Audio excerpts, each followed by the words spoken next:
Ganitong solusyon lang pala mga idol ang gawin natin no, kapag maluwag yung hose doon sa mismong tubo.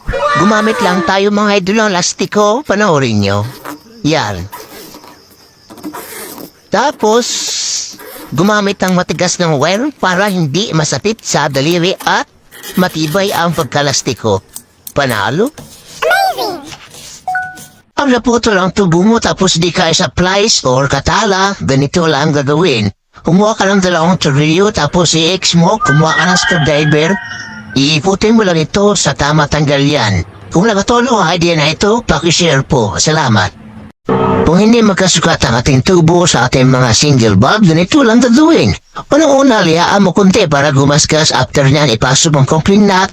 After sa coupling nut, ipasok mong washer, tapos rubber o-ring.